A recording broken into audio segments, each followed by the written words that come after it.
Bom, a informação é que o ministro da Fazenda, Henrique Meirelles, afirmou hoje que na próxima quarta, portanto daqui uma semana, será anunciado se vai ou não haver necessidade de aumentar a carga de impostos. E se pode também haver ou não a correção da tabela do imposto de renda. Ok? Para a gente poder entender isso, o nosso comentarista de economia, o Richard Rittenband, está aqui conosco. Richard, dá para a gente conversar aqui? Boa noite, Geraldo, tudo bem? A gente tem uns números aqui para mostrar para o pessoal, para ficar mais fácil. Sim, para a gente entender de uma forma bem simples qual que é, afinal, a situação fiscal atual do governo federal. A gente tem uma meta fiscal que é um déficit de 139 bilhões. Então, deixa eu entender. Meta fiscal quer dizer, é a quantidade de dinheiro que o governo arrecadou e o que ele vai gastar. Isso, é a diferença. A gente vai pegar tudo que o governo vai arrecadar, as despesas que ele tem, e mesmo assim vai ter um rombo de 139 bilhões de reais. Ele vai gastar mais do que arrecadou, 139 bilhões, é isso? E a gente não está computando as despesas com os juros da dívida. Está fora aí? Está fora. Se a gente fosse somar, daria mais ou menos uns 300 bilhões e iria para mais de 400 bilhões de reais só em 2017. Deixa eu entender. Quando chegar no final do ano, o governo vai ter que arrumar 139 bi para zerar isso aqui. Isso. Mais 400 bi para poder pagar. Mais 300 para pagar os dívidas. Para pagar o juro da dívida. Isso. Então, esse é o rombo. Então, assim, não está sobrando dinheiro nem para pagar a dívida. Esse é o primeiro ponto. Tá. Só que aí tem agora outro problema. Vamos lá. Nós somos a equipe econômica, a gente se reuniu com o Meirelles e, baseado nas nossas estimativas para receitas e despesas, a gente concluiu que a gente não consegue nem chegar nesse rombo de 139 bilhões. Para a gente conseguir chegar nesse rombo, a gente teria que fazer um corte de despesas de pelo menos 40 bilhões de reais e, ao mesmo tempo, conseguir aumentar as receitas, conseguir receitas extraordinárias no valor aí de 45 bilhões de reais. Mas pera. Mas aí, então, a soma aqui dá 85 bilhões. Aí não é menos que 139? Não, então, para dar esse 139, o governo precisa arrumar 85 bilhões. Senão, o déficit aqui vai passar de 200 bilhões, mais os juros da dívida. Então, pera um pouco. Para dar o déficit de 139, tem que acontecer isso? Isso, tem que acontecer isso. Se não acontecer isso, vai passar dos 200 bi? Se ele não conseguisse, por exemplo, aumentar as receitas, ele vai ter que economizar, por exemplo, 85 bilhões de reais. Mas eu coloquei aqui aumento de receitas para as pessoas entenderem como funciona o orçamento. O orçamento ele é estimado com base no quanto a economia vai crescer. O governo, quando fez essa meta fiscal, acreditava que a economia ia crescer 1,6%. Esse ano? Isso. Só que agora ele já revisou para 0,5%. Meio? Isso. Quando a economia cresce menos, cai a arrecadação, porque as empresas vão pagar menos impostos, porque elas venderam menos, as pessoas também, etc. Então, essa queda de receitas aqui, eles vão tentar ou via aquele programa novo de repatriação de recursos, que aliás foi aprovado e está lá para o Temer assinar? Parte 2. Eles esperam que arrecade 7 bilhões, mas a última deu 50, então eles esperam que seja um pouco melhor. Tem a tal da CPMF, não sei se tem clima para isso. Para voltar a CPMF?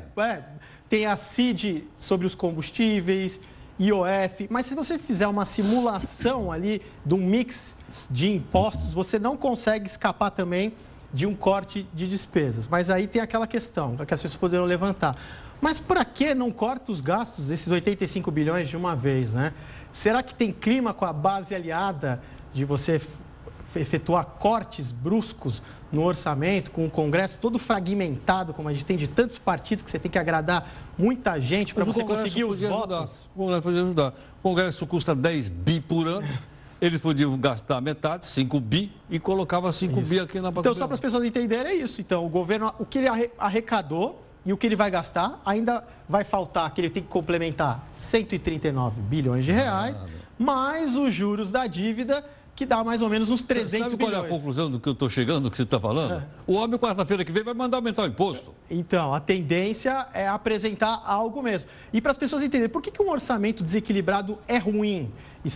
Porque vai gerar no futuro, em algum momento, um possível aumento de impostos, a dívida vai crescendo, vai aumentando o risco do país, as pessoas vão desconfiando do futuro. Será que o governo vai honrar? Foge do controle do endividamento. Então, por isso que o orçamento equilibrado, ele é muito importante. E você vê que a gente está brigando esse ano para ter um rombo de 139 bilhões, porque ele não está garantido. Se não fizer nada, esse rombo vai para mais de 200 bilhões, somado os juros da dívida, que dá uns 300, aí vai para 500 bilhões de rombo, porque não sobra dinheiro nem para pagar. E como é que a gente faz para cobrir o rombo? A gente vai ter que pedir dinheiro emprestado? E vai pedir dinheiro emprestado. Para quem? A gente junta ao público que está financiando a dívida aí, os bancos, os fundos de investimento, as pessoas físicas. Então, é quem está financiando a dívida do governo. E aí eu trouxe a outra tela, que é a questão do... Então vamos mudar, Roberto, para a gente ver outra tela. Ele quis dar uma boa notícia, né? Eu posso corrigir a tabela do imposto de renda, pessoa física, né? Qual que é a defasagem? O que quer dizer isso? A inflação do período de 96 a 2016 foi 283%. Tá. A correção que deram na tabela foi 109% e a defasagem está hoje em 83%. Mas num português bem claro, o que isso quer dizer? Quer dizer que quando o dinheiro perde valor, você pode estar ganhando mais dinheiro, só que você não está aumentando o seu poder de compra. Só que o fisco, se ele não corrige a tabela, ele te obriga a pagar imposto. Então...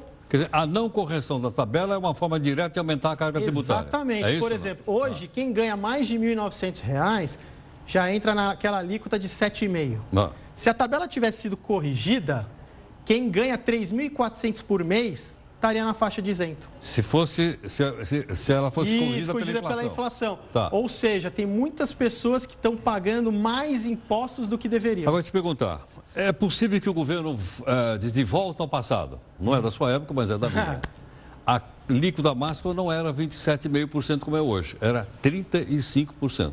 E aí? Isso também está sendo estudado, né? Também? De você criar novas faixas, né? O chamado posto marginal, você focar em quem ganha mais e tentar diminuir a base, né? Corrigindo a tabela. Mas assim, a gente viu, tem espaço para o governo corrigir a tabela? Porque assim, se o governo corrigir a tabela, ele vai arrecadar menos dinheiro. Ele perde a arrecadação. Ele perde a arrecadação. Então, com aquela situação fiscal que eu mostrei primeiro, será que é possível uma grande correção da tabela nesse momento? Então, é muito difícil, assim, no máximo vai corrigir pela inflação do ano passado ou desse ano, mas assim, isso aqui é algo realmente... Suponha que seja a inflação do ano passado, então corrigiria mais quanto? 10, ou um pouquinho menos de 10, menos de 6, né? Menos de 6? É. A inflação? 6 e pouco, por aí. 6 e pouco? É, porque deu próximo do teto da meta, 6,5 e tal, que é muito pouco, mas é assim, quando não corrige a tabela, quer dizer o quê? Eu estou ganhando mais. Então, eu ganhava 2 mil, agora eu estou ganhando 3 mil reais. Só que esses 3 mil reais, eu não consigo comprar as mesmas coisas que eu comprava quando eu tinha 2 mil reais. Isso é perda de poder aquisitivo, isso é a inflação. É você comprar cada vez menos as coisas com a mesma quantidade de dinheiro. Então, você enchia o carrinho do mercado, era ali... Aí passou 10, 20 anos do Plano Real, com o mesmo 100 reais que você ia encher o seu carrinho fica só com 1/3 de produtos e olhe lá, para as pessoas entenderem visualmente o efeito da inflação. O nosso comentarista, o Richard Rittenman, está aqui conosco. Richard, comentei com você agora há pouco que eu tive a oportunidade de assistir uma palestra do Zé Roberto Mendonça de Barros. E fiquei assim surpreso com o grau de otimismo dele. E até disse, olha, no primeiro trimestre desse ano já vai estar, vamos dizer, positivo o PIB brasileiro, porque a safra foi muito boa, as vendas foram muito boas, a entrada de dólar está sendo muito boa, né? Eu achei que ele está mais otimista do que você. Ele já... E você já é otimista. Eu já sou otimista, mas ele tem acertado bastante aí nos últimos tempos mesmo, as previsões dele, vale a pena ficar de olho mesmo. E eu acredito que em algum momento desse primeiro semestre, realmente o PIB sai do vermelho e a gente começa a crescer. Eu só não acho que é o primeiro trimestre ainda, porque você não tem totalmente os efeitos do FGTS, do saque das contas inativas. Se esse efeito já tivesse no começo do ano, já na conta do primeiro trimestre, eu estaria um pouco mais confiante e já estaria na turma junto com o José Mendonça de Barros. Mas em algum momento a gente começa, nesse primeiro semestre, já começa a sair do vermelho, o PIB terminar aí algo próximo Agora, para que isso tudo se confirme, a necessidade da aprovação das reformas, é isso? Sem reforma...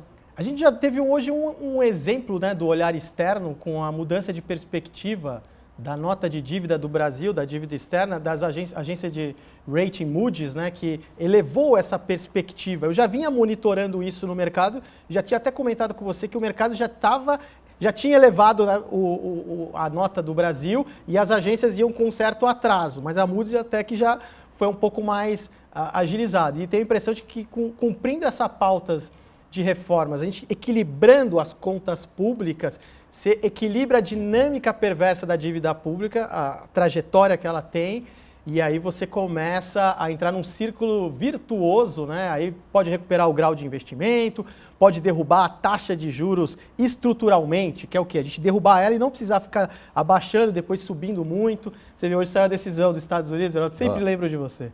Agora a taxa de juros americana subiu para o intervalo de 0,75% a 1% ao ano. Olha só. Meu Deus, temos que fazer passeata lá, fazer manifestação lá. Verdade. Obrigado. Bom, aí está a participação, então, do nosso comentarista, o Richard Rittenbrandt, né? Explicando assim de uma maneira muito fácil, muito didática, eu consigo entender bem o que ele explica, né?